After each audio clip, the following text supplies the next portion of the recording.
지난주 들었던 말씀 잠깐만 우리 정리하면 스데반이 고발을 당했습니다.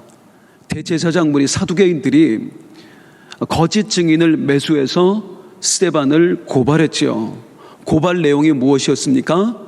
이 사람이 하나님의 성전과 모세의 율법을 모독했다 였어요. 이 두 가지를 고발을 했습니다. 그런데 성경에 모세의 율법을 모독했다라는 죄목으로 고발당한 스데반의 얼굴이 어떠했다고 나오죠? 천사의 얼굴과 같았더라. 이 천사의 얼굴을 했던 사람이 두 분 나와요. 성경에 스데반 말고 한 분은 예수님이고 또 한 분은 누구셨죠? 모세였습니다. 시내산에서 하나님으로부터 직접 율법을 받아 내려올 때 모세의 얼굴이 마치 천사와 같았습니다. 자, 성경이 지금 스데반의 얼굴이 율법을 받아 내려온 모세의 얼굴과 같았다라고 지금 설명하고 있어요. 그래서 고발한 사람과 고발당한 스데반 이 둘을 극명하게 지금 대비하고 있는 겁니다. 어떻게? 스데반이 모세의 율법을 모독했다라고 고발한 사람들은 정작 거짓 증인을 매수해서 세웠지요. 내 이웃에 대하여 거짓 증거하지 마라 하는 그 모세의 계명을 어기고 있습니다. 반면에 모세의 율법을 모독했다라는 죄목으로 고발을 당한 스데반의 얼굴은 마치 누구와 같았어요? 그 율법을 직접 하나님으로부터 받아 내려온 모세의 얼굴과 같았더라. 그러니까 이 극명한 대비를 통해서 성경은 우리에게 묻고 있는 것입니다. 누가 진짜 율법의 사람이냐? 이 둘 중에 누가 진짜 하나님의 말씀을 따른 사람이냐? 너희가 똑똑히 보아라. 그리고 확인해라. 라고 우리에게 말씀하고 있는 거예요. 사실 이 자리에 그 재판장에 있는 모든 사람들 속에서 스데반은 외톨이였습니다. 왕따였어요. 모두가 스데반을 향해서 네가 잘못했다, 너는 죄인이다 라고 손가락질했습니다. 아무도 스데반의 편을 들지 않았어요. 그런데 딱 한 분, 진짜 율법을 우리에게 주셨던 그분, 만왕의 왕이요 이 세상의 유일한 재판관이신 하나님, 그분께서 스데반의 손을 들어주고 계신 것입니다. 네. 이 스데반만이 내 율법을 지킨 사람이다. 스데반만이 내 말씀대로 행한 사람이다. 우리가 믿음을 열심히 지키려고 생활하다 보면 때로 삶에서 왕따를 당합니다. 직장에서 무시를 당할 수도 있고요, 동료들에게 손가락질 당할 수도 있어요. 심지어는 가족들에게도 왕따를 당할 수가 있어요. 형제들에게, 부모에게, 어떤 때는 자식들에게. 엄마가 평생 기도한 결과물이 이거냐고, 아무도 나를 알아주지 않을 때가 있어요. 그런데 믿으시기 바랍니다. 우리 하나님께서 나를 알아주십니다. 모든 사람들이 나에게 손가락질해도 하나님은 내 손을 들어주고 계세요. 네가 진짜 이긴 자다, 네가 진짜 승리자다. 그런 우리이기를 주님의 이름으로 축복합니다. 오늘은 그 유명한 스데반의 설교에 관한 말씀을 들어보고자 합니다. 스데반은 이 설교를 통해서 교회사 최초의 순교자가 됩니다. 어떤 설교를 했을까요? 스데반이 했던 설교를 간략하게 요약해 드리도록 하겠습니다. 스데반은 성경에 나오는 사람 중에 4사람의 인물을 선택해서 그들의 이야기를 통해 자신의 설교를 합니다. 사도행전에 나오는 가장 긴 설교예요. 베드로가 했던 설교, 바울이 했던 설교보다 훨씬 긴 설교입니다. 어떤 설교를 했을까요? 그 4사람이 누구냐면 아브라함, 요셉, 모세, 그 다음은 2사람인데 그냥 한 사람으로 봐도 될 것 같아요. 다윗과 솔로몬. 이 네 사람의 이야기를 하면서 하나님의 말씀을 전하는 거예요. 어떤 내용을 전했는지 간략하게 말씀을 드리면, 먼저 아브라함 이야기를 합니다. 하나님께서 메소포타미아에 살고 있던, 즉 갈대아 우르에 살고 있던 아브라함을 불러내셨다. 아브라함은 하란에 잠시 머물렀다가 하나님이 인도하시는 약속의 땅 가나안으로 들어가게 되었다. 하지만 그 가나안 땅을 차지하지 못했고, 하나님께서는 너의 후손에게 내가 이 땅을 유업으로 주마 약속해 두셨다. 하나님은 그 아브라함에게 장차 그의 후손들이 애굽에 가서 430년간 종살이 하다가 거기서 나와서 이 약속의 땅을 차지할 것을, 유업으로 받을 것을 우리 하나님이 말씀해 주셨다. 이게 아브라함의 이야기입니다. 다음으로 스데반은 요셉의 이야기를 합니다. 아브라함의 손자 야곱이 12명의 아들, 즉 우리 이스라엘 민족 지파의 조상이 되는 12아들을 낳게 된다. 그런데 그 야곱의 아들도, 우리의 조상들이 자기의 형제 중 하나인 요셉을 시기 질투해서 요셉을 애굽의 노예로 팔아넘긴다. 하지만 하나님께서 이 요셉에게 은혜를 베푸셨고 요셉을 애굽의 총리 대신으로 만들어 주신다. 그 과정을 통해서 가나안 땅에 살고 있던 모든 야곱의 가족들, 즉 우리의 조상들이 애굽으로 이주하게 되었다. 이게 요셉의 이야기입니다. 그리고 세 번째로 모세의 이야기를 합니다. 모세의 이야기는 조금 길게 합니다. 먼저 애굽으로 이주한 이스라엘 백성들은 훗날 애굽의 종이 되어서 극심한 고통을 받게 된다. 이 하나님께서 저들을 구원할 사람 모세가 태어나게 하신다. 모세는 하나님의 은혜로 애굽의 왕궁에서 왕자로 자라게 된다. 그리고 모세는 애굽의 왕자임에도 자기가 히브리 백성임을 잊지 않았고 민족을 구원할 사명을 마음에 품게 된다. 그러던 어느 날 모세는 자기 민족을 괴롭히는 애굽 병사 하나를 죽이게 된다. 이 일로 모세가 도망자의 신분이 되었고 미디안 광야로 도망을 가서 거기서 40년을 살게 된다. 계속해서 모세의 이야기를 하는데 40년 후에 하나님께서 시내산 떨기나무 불꽃 가운데 친히 강림하셔서 그 모세에게 민족 구원의 사명을 주신다. 이에 하나님의 명령에 따라 모세는 애굽으로 가서 자기 백성을 애굽으로부터 구원해 내게 된다. 그리고 40년 동안 광야를 지나며 모세는 수많은 기사와 표적을 행하게 된다. 이 얘기를 해요. 그리고 모세에 대해서 또 하나를 이야기하는데 이 과정에서 모세는 하나님께서 명령하신 대로 성막을 짓게 된다. 그리고 모세와 이스라엘 백성들은 그 성막에서 제사하며 하나님을 예배하게 된다. 이 성막은 이스라엘 백성들이 가나안 땅에 들어와서도 계속해서 존속했었다. 자, 이렇게 아브라함, 요셉, 모세의 이야기를 했죠. 그 다음에 다윗과 솔로몬의 이야기를 합니다. 다윗과 솔로몬의 이야기는 아주 간단하게 합니다. 다윗이 왕이 되었을 때 다윗은 한 가지 열망을 품는다. 우리 하나님의 집을 지어드리고 싶다.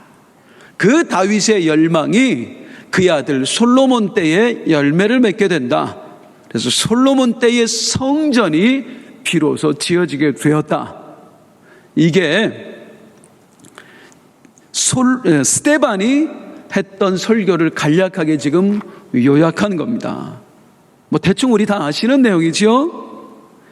뭐 우리도 사실 다 아는 내용이에요. 지금 말씀드린 거. 웬만 교회 다니는 사람이라면 거의 다 아는 내용입니다. 그런데 성도님들 가만히 한번 생각을 해보세요. 지금 스데반이 이 설교를 누구한테 하고 있어요? 공회에 모인 사람들한테 하고 있어요. 이 사람들은 우리하고 차원이 다른 사람들이에요. 모세오경 달달달달 외우는 사람들이에요. 스데반이 지금 했던 설교의 내용을 모르는 사람 아무도 없어요. 스데반은 헬라파 유대인입니다. 예루살렘에 살던 사람도 아니에요. 외국에 살았어요. 무슨 말입니까? 스데반의 설교를 듣고 있는 사람들이 아브라함이나 요셉이나 모세나 다윗, 솔로몬에 대해서 훨씬 더 많이 안다고요. 훨씬 더 깊이 안다고요. 그 사람들에 대해서 설교를 하라고 하면 스데반보다도 훨씬 더 잘할 사람들이 지금 모여 있는 거예요. 그런 사람들에게 아브라함의 이야기, 요셉의 이야기, 모세의 이야기, 다윗과 솔로몬의 이야기가 무슨 의미가 있을까요? 자, 그렇다면 여기서 이제 우리가 알 수 있는 건 스데반은 이 설교를 통해서 아브라함이 어떻고 요셉이 어떻고 모세가 어떻고 다윗이 어떻고 이 얘기를 하고 싶었던 게 아니었겠죠. 그 사람들의 이야기를 배경으로 해서 무언가 전하고자 했던 주제가 있었겠지요. 그게 핵심인 겁니다. 스데반이 했던 설교의 중심 주제가 뭐냐? 이 네 사람의 이야기를 배경으로 해서 스데반은 지금 여기 모여있는 공회원들에게, 재판관들에게 지금 무엇을 전하고자 했던 거냐? 그게 중요한 거거든요. 도대체 스데반은 무엇을 전하고자 했을까요? 어떤 설교를 했기에 죽임까지 당해야 했을까요? 자, 우리가 스데반의 설교를 볼 때에 제가 지난주에 고민해서 스데반의 설교를 아브라함 이야기 다 따로따로 해서 몇 줄을 전할까 했다가 이건 통으로 해야 됩니다. 그래야 명확하게 이해를 할 수 있습니다. 스데반이 왜 이 설교를 했는지. 그래서 오늘 스데반의 설교를 끝내도록 하겠습니다. 우리가 유념할 게 있는데 스데반이 했던 설교는 그냥 임의로 한 게 아니에요. 이 설교는 대제사장의 질문에 대한 답변이었어요. 자, 1절, 2절 같이 읽어보겠습니다. 시작. 대제사장이 이르되 이것이 사실이냐? 스데반이 이르되 여러분 부형들이여 들으소서. 우리 조상 아브라함이 대제사장이 이것이 사실이냐라고 물어봤어요. 네. 그러면서 스데반이 여러분 부형들이여, 우리로 하면은 ladies and gentlemen, 신사숙녀 여러분, 그 말입니다. 이스라엘 사람들은 이렇게 말합니다. 여자는 취급을 안 했잖아요. 그러면 여자는 안 들어가는 거예요. 부형들이여, 아버지여, 형제들이여. 이제 히브리 사람들이 말하는 방식이에요. 그러면서 이것이 사실이냐에 대한 대답으로 지금 이 설교를 한 겁니다. 자, 무엇이 사실이냐고 물어봤어요. 대제사장이. 이들이 고발한 내용이 사실이냐? 뭘 고발했지요? 네가 정말로 하나님의 성전을 모독했냐? 네가 정말로 모세의 율법을 모독했냐? 이 두 가지를 지금 묻고 있는 거예요. 거기에 대한 답변이 지금 스데반의 설교였습니다. 즉 다시 말하면 스데반은 이 설교에서 뭘 강조하고 있을까요? 성전에 대해서, 율법에 대해서 이야기를 하는 겁니다. 아브라함 이야기를 하는 게 아니라, 모세 이야기를 하는 게 아니라 아브라함과 요셉과 모세와 다윗, 솔로몬을 통해서 성전 이야기를 하고 율법 이야기를 하는 거예요. 이 설교를 보면 기가 막힙니다. 이건 인간의 지혜로 할 수 있는 설교가 아니에요. 성령께서 감동을 주셔서 했던 설교입니다. 어떻게 이렇게 기가 막히게 거기에 포함을 시켜서 그 이야기를 했을까 싶어요. 이제 볼게요. 무엇을 전했느냐?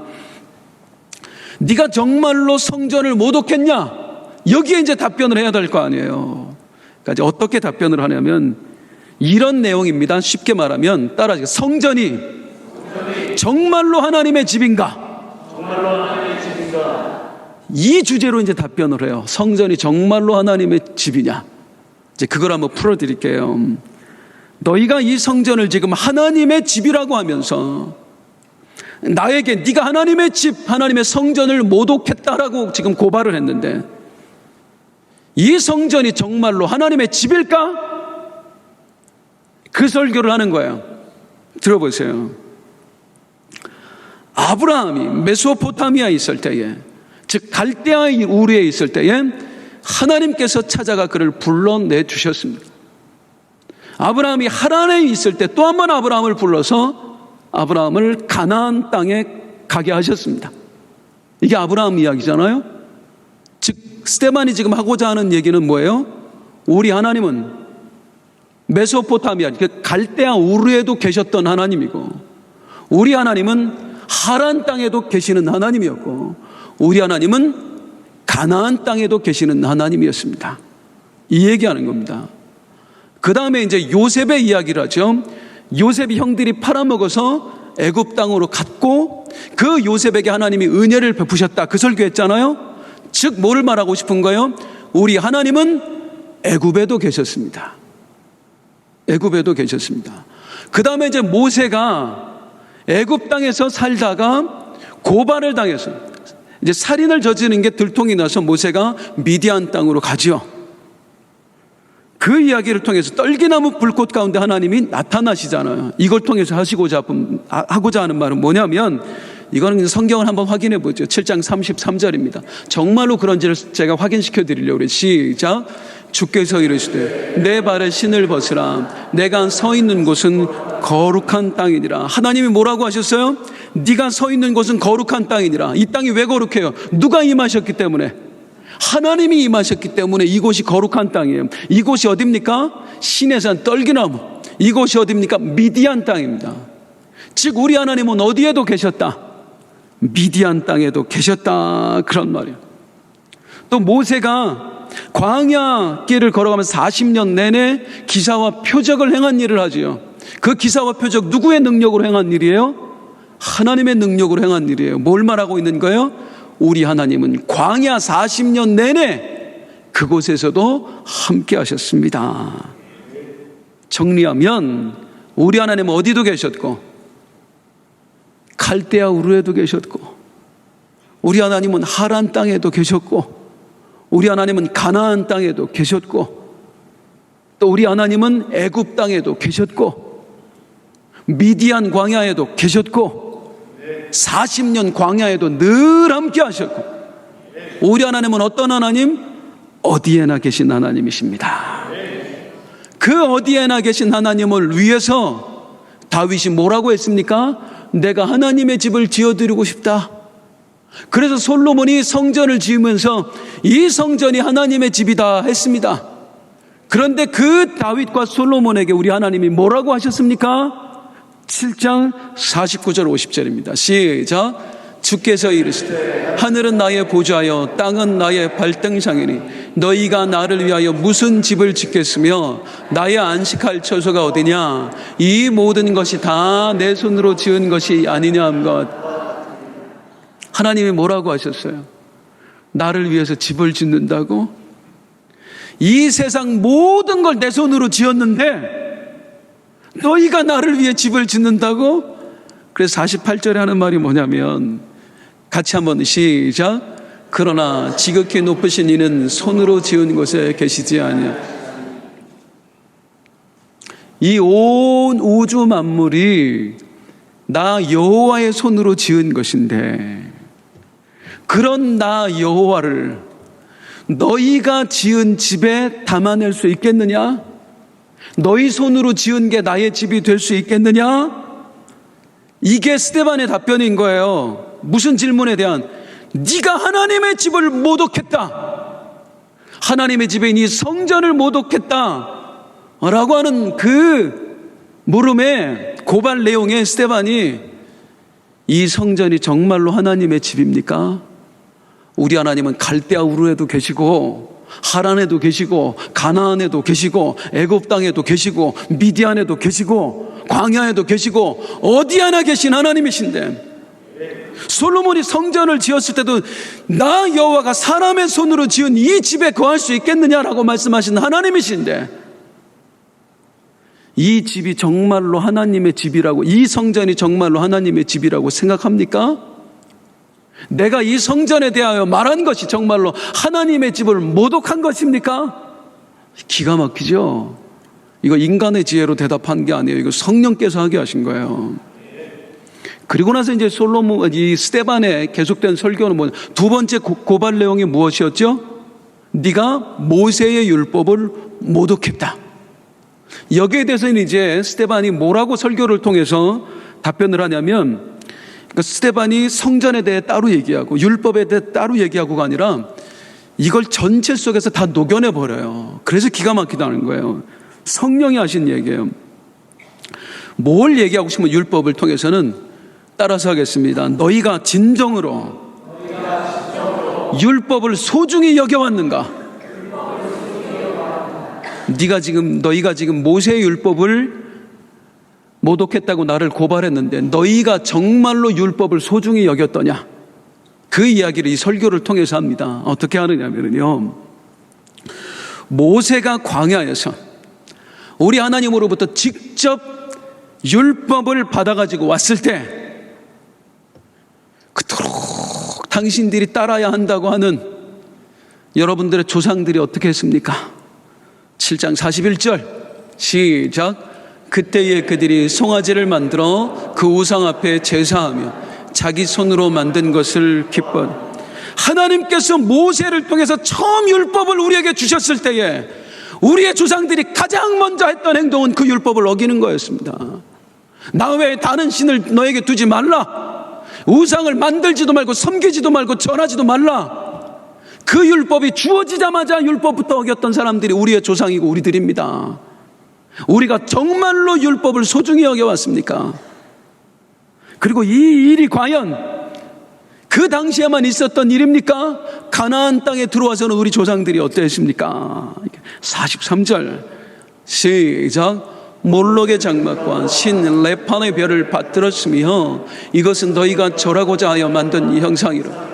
내가 너희를 바벨론 밖으로 옮기리라 함과 같은. 우리 조상들이 어떻게 했습니까? 하나님은 약속을 지켜 약속의 땅 가나안에 우리를 들이셨습니다. 그런데 우리의 조상들은 몰록의 장막에서 제사했습니다. 이 몰록 신에게 제사했던 거 여기에 어떤 이야기가 나오냐면요. 잠깐 그 성경을 잊어버렸네요. 여기서 이스라엘 백성들이 유아들을 제물로 바칩니다. 기가 막힌 일을 행하는 거예요. 정말 처참한 일을 저지릅니다. 신 레판의 별은 별의 신 레판을 이야기합니다. 1월 성신을 저들이 섬기면서 거기서 절해왔다는 거예요. 아모스서에 나옵니다. 이 몰록의 장막이. 그래서 하나님께서 이들이 계속해서 율법을 어기고 우상숭배의 이제 죄를 저질러 왔던 우리의 조상들을 어떻게 했느냐? 결국 그래서 우리 민족이 망한 거 아닙니까? 하나님이 말씀하신 대로 바벨론의 포로가 되어 쫓겨났던 것 아닙니까? 그게 우리 민족의 역사입니다. 우리가 언제 하나님의 율법을 그렇게 잘 지켜왔습니까? 역사 이래로 늘 하나님의 율법을 모독했던 것들이 우리 민족 아닙니까? 그러면서 이 이야기를 통해서 간접적으로 지금 스데반이 뭘 지적하고 있는 거예요? 율법이 주어지자마자 그 율법을 어겼던 사람들, 약속의 땅에 들어와서도 그 율법을 어겼던 사람들처럼 당신들이 나를 지금 고발하고 있지만 당신들도 율법을 어기고 있잖아요. 내 이웃에 대하여 거짓 증거하지 말라는 그 율법을 어기고 거짓 증인들을 매수해서 세우지 않았습니까? 당신들이 하는 행위가 우리 조상들의 행위와 뭐가 다릅니까? 당신들이 정말로 나에게 네가 율법을 모독했다라고 고발할 자격이 있습니까? 이 얘기를 하는 겁니다. 자기 고발 내용에 대해서 통렬하게 지금 반박하고 비판을 하고 있는 거예요. 그런데 진짜 이제 스데반이 하고 싶었던 이 설교 속에 녹아있는 아주 중요한 주제의 이야기를 합니다. 따라서 할게요. 또다시 구원자를 거부할 것인가? 구원자를 거부할 것인가? 이 얘기가 핵심입니다. 당신들 또다시 구원자를 거부할 것입니까? 구약에 나와 있는 수많은 인물들 중에 왜 아브라함, 요셉, 모세 이 사람들의 이야기만 나왔을까 한번 보세요. 자, 먼저 요셉의 이야기를 하죠. 요셉의 이야기를 통해서 뭘 하고 있는 거냐면 요셉이 어떤 사람입니까? 요셉은 하나님께서 장차 있을 대기근으로부터 천하 만민을 구원해내기 위해서, 그리고 야곱의 가문을 하나님이 구원해내기 위해서 하나님이 선택한 구원자였습니다. 그런데 우리의 조상들은 어떻게 했습니까? 하나님이 예비하신 그 구원자를 애굽의 노예로 팔아버렸습니다.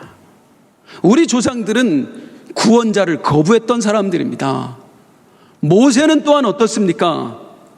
모세가 애굽의 왕자의 신분임에도 불구하고 그는 이스라엘을 구원할 마음을 가졌습니다.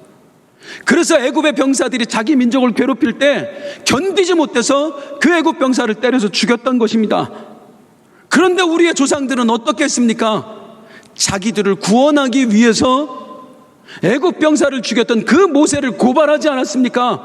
그리고 결국 미디안 광야로 쫓아내지 않았습니까? 이렇게 우리의 조상들은 늘 하나님이 보내신 구원자를 외면해 왔습니다. 하지만 하나님 어떻게 하셨습니까? 사도행전 7장 35절입니다. 시작. 그들의 말이 누가 너를 관리의 재판장으로 세웠느냐 하며 거절하던 모세를 하나님은 가시떨기나무 가운데서 보이던 천사의 손으로 관리와 속량하는 자로서 보내셨습니다. 우리의 조상들은 모세가 구원자 되기를 거절했습니다. 우리가 너한테 언제 우리를 구원해달라고 했느냐? 그리고 모세를 거절해서 결국 모세를 미디안 광야에 쫓아냈지만 하나님께서는 떨기나무 가운데 모세를 찾아가셔서 다시 그를 불러내셨고 그를 통해 우리 조상들을 구원해내신 것입니다. 그리고 우리 선지자들은 또한 어땠습니까? 계속해서 요셉과 모세뿐입니까? 하나님은 그 이후에도 수많은 선지자들을 우리 민족을 죄로부터 구원해내기 위해서 보내주셨습니다. 그런데 우리의 조상들은 어떻게 했습니까? 52절입니다. 시작. 너희의 조상들이 선지자들 중에 누구를 박해하지 아니. 우리 조상들이 하나님이 보내신 선지자들, 그 구원자들 중에 박해하지 않은 사람이 누가 있습니까? 죽이고 가두고 때리고 채찍질하고. 하나님이 선지자들을 보낼 때마다, 구원의 사람들을 보낼 때마다 우리들은 그들을 거절하면서 핍박을 해왔습니다. 그러면서 스데반이 진짜 하고 싶은 설교 이제 클라이막스로 올라가는 거예요. 사도행전 7장 37절입니다. 시작. 이스라엘 자손에 대하여 나와 같은 선지자를 세우리라. 이스라엘 백성들로부터 구원자로 받아들여지기를 거절당했던 모세가 뭐라고 했었습니까? 여러분들이 지금 모세의 율법을 모독했다고 나를 고발하는데 그 모세가 과거에 우리에게 뭐라고 말했습니까? 하나님이 언젠가 나와 같은 선지자를 세우리라 하지 않았습니까? 모세와 같은 선지자가 이 땅에 오겠다고 말하지 않았습니까? 모세가 어떤 선지자였죠? 자기 민족을 구원할 자로 왔지만 끝까지 자기 민족에게 외면당했던 사람. 하지만 모세가 거절당했던 모세가 미디안 광야로 쫓겨났다가 거의 죽은 것처럼 되었다가 다시 돌아와서 자기 민족을 구원해낸 것처럼 그 일을 행한 사람. 어떤 사람이 죽음에서 돌아와서 자기 백성을 구원해낸 사람. 그리고 모세가 40년 동안 온갖 기사와 표적을 행했던 것처럼 우리가 보는 앞에서 수많은 기사와 표적을 행했던 사람, 그분이 바로 모세와 같은 선지자가 아니겠습니까? 이 선지자가 누구예요? 우리 예수 그리스도입니다. 예수님 이야기하는 거예요. 그리고 계속해서 하는 말이 52절 한번 볼까요? 이제 찌릅니다. 시작. 자들의 선지자들 중에 누구를 박해하지 아니하여 의인이 오시리라 예고한 자들을 그들을 죽였고 이제 너희는 그 의인을 잡아준 자여 살인한. 우리는 수많은 하나님이 보내셨던 선지자들, 구원자들을 죽여왔습니다. 그리고 당신들도 지금 똑같은 일을 벌인 것입니다. 모세와 같은 선지자가 이 땅에 왔는데, 진짜 하나님이 보내신 참 선지자 메시아가 이 땅에 왔는데, 너희는 그 의인을, 죄 없는 사람을 잡았습니다. 그래서 빌라도에게 넘겨주었습니다. 진짜 그 하나님이 보낸 선지자를 죽인 것은 바로 당신들입니다. 이 설교하는 거예요. 그러면서 53절 한 번만 더 읽을게요. 시작. 너희는 천사가 전한 율법을 받고도 누가 하나님의 명령을 어긴 사람들입니까? 천사가 분명히 예수님께서 태어날 때 이 아이는 너희를 죄에서 구원할 자라 말씀했었습니다. 수많은 증인들이 그 얘기하지 않습니까? 그 천사의 말을 외면한 사람들, 당신들이 하나님의 율법을 어긴 사람이지 내가 어찌 하나님의 율법을 어긴 사람이겠습니까? 이상이 스데반이 자기의 설교를 통해 전하고자 했던 거예요. 이 내용을 알고 이제 스데반의 설교를 다시 읽어보시면 엄청 재밌으실 거예요. 뭐 얘기했어요? 이 성전이 정말로 하나님의 집인가? 당신들이 정말로 율법을 소중히 여겼는가? 그리고 또 하나, 그런 자들이 왜 하나님의 말씀을 거부하면서 구원자 메시아를 죽였는가? 이 얘기를 하는 겁니다.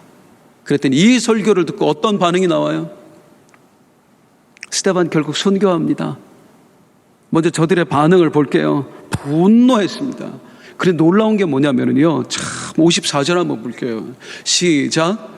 그들이 이 말을 듣고 마음에 찔려. 어떻게 했다고요? 마음에 찔렸대요. 이게 무슨 뜻이에요? 스데반이 말한 것에 동의했다는 겁니다. 그걸 인정하니까 찔린 거예요. 그런데 그 말에 동의가 되면서, 맞아, 우리가 그랬었지. 지금 율법을 어기고 있지. 우리가 지금 하나님의 율법을 어기고 거짓 증인을 세웠어. 우리가 율법을 어긴 거야. 마음에 찔림은 받는데요, 이를 갈거느려요. 내가 잘못된 걸 알았고 상대방이 옳았다는 걸 아는데도 굴복하지 않아요. 오히려 스데반을 죽입니다. 진실을 알았는데 진실에 굴복하는 게 아니라, 내 죄를 알았는데 회개하는 게 아니라 이를 갈거늘. 얼마나 무섭냐고요. 이게 인간이란 말이죠. 우리가 진리를 알게 되면 거기에 굴복하는 게 아니에요. 진리보다 우리가 이게 더 중요한 게 있어요. 우리의 신념이 중요하고 우리 자존심이 중요하고요, 내 이익이 훨씬 더 중요해요. 우리가 시골에 계신 옛날에 부모님들 어느 날 도시에 와서 예수님을 알게 되었어요. 그래서 시골에 계신 우리 부모님들에게 가서 복음을 전하면 받아들여요? 계속 눈물로 호소하다 보면, 그래, 네 말은 알겠다. 그런데 우리 조상님들 제사는 어떻게 하냐? 지금 이 동네에 이 아버지 체면이 있지 내가 어떻게 교회를 나가냐? 진리는 아는데요, 그 진리에 굴복하는 게 그렇게 어려워요. 왜? 우리에게 더 중요한 가치들이 있기 때문입니다. 정말로 중요한, 사람이 어리석은 거예요. 진리보다 더 중요한 것들이 있어요. 그래서 이런 우리들을 깨트리기 위해서 하나님이 하시는 작업이 뭐냐? 내가 중요하게 여기는 것들 박살내 버리십니다. 진리보다 더 소중하게 붙들고 사는 것들 하나님께서 갈기갈기 찢어서 휴지통에 버리게 만드세요. 내 재산, 내 건강, 내 체면, 내가 소중히 여겼던 모든 것들 전부 다. 그렇게 예수 믿은 분이 우리 장모님이세요. 저희 처갓집에서 가장 먼저 예수 믿었건 저희 아내입니다. 내가 알게 된 예수 친정 식구들에게 전하고 싶은 거예요. 아버지에게 가서 아무리 얘기를 해도 안 먹혀. 알고 보니까 우리 장인어른이요, 청년 때 시골교회 청년회장까지 하셨대요. 그런데도 안 받아들여요. 체면 때문에, 장남이라, 제사 때문에. 씨알도 안 먹혀요. 오히려 손가락질했어요. 그러다 어느 날 우리 장인어른께서 사고로 돌아가셨습니다. 돌아가시고 나서 우리 처갓집이 몇 년 안에 한 2, 3년 걸렸나요? 한 2년 쫄딱 망했습니다. 제가 알기로 아마 집이 3채인가 있었고요, 땅이 있었고요, 현찰이 있었고요, 우리 장모님, 우리 처남 2년 안에 알거지 돼 버렸습니다. 그리고 나서 딱 월세 보증금 남아서 어쩔 수 없이 먹고 살 수 없으니까 안산으로 올라오신 거예요. 그런데도 복음을 안 받아들여요.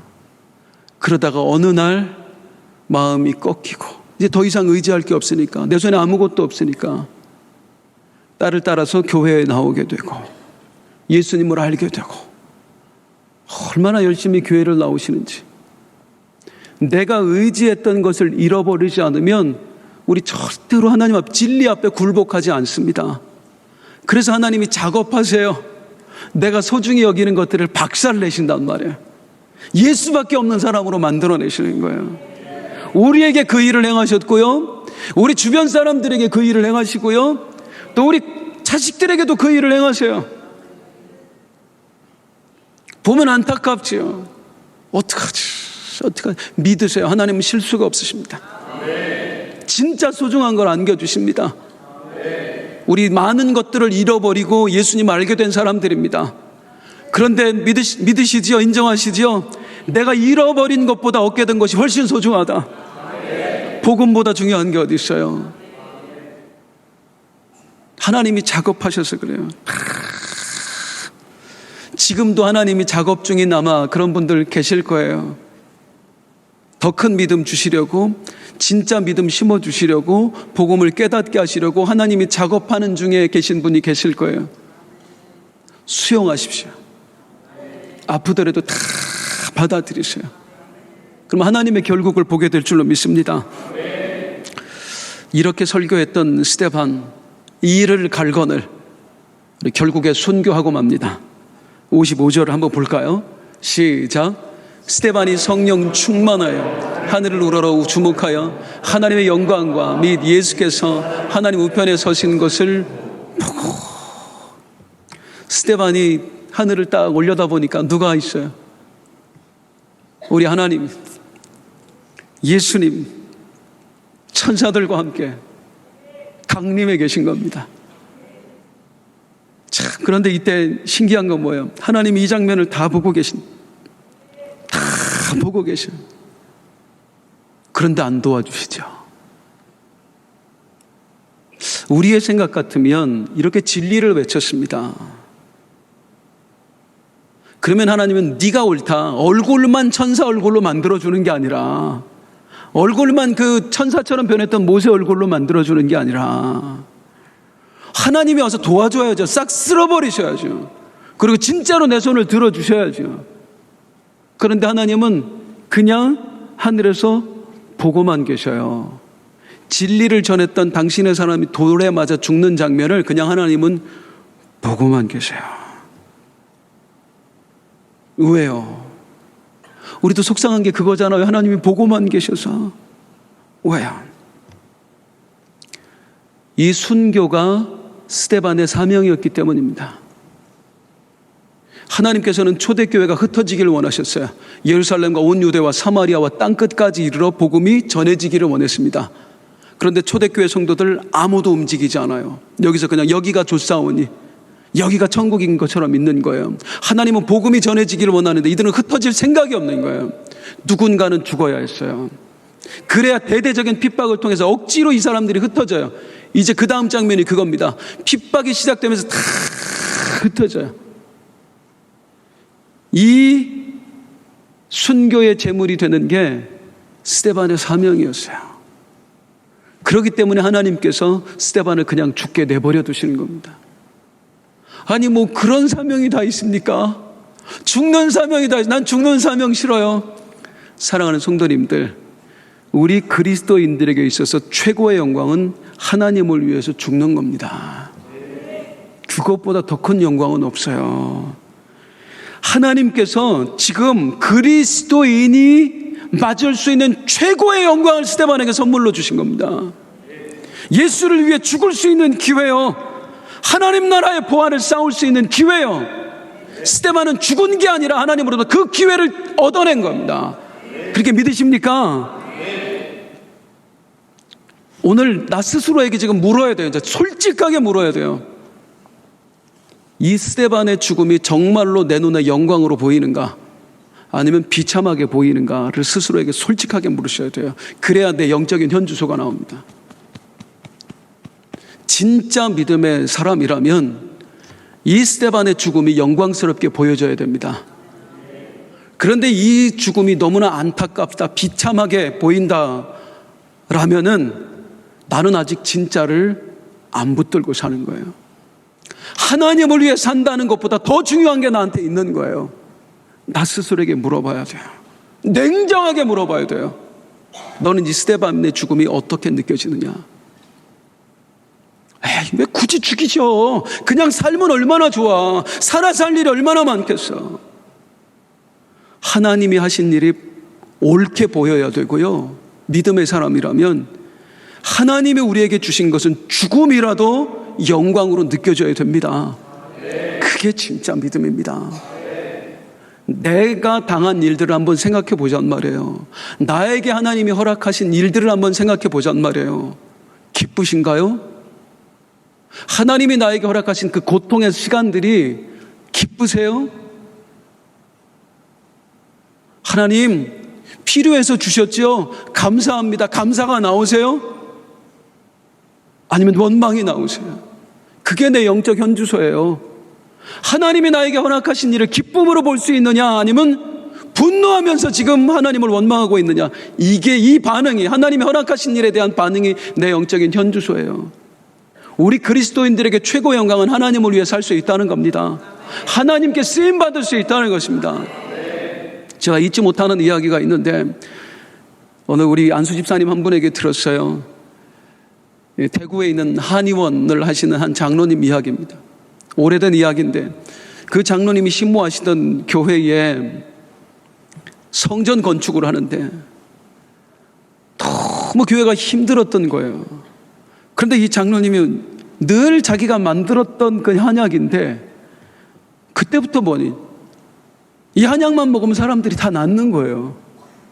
다 낫는 거예요.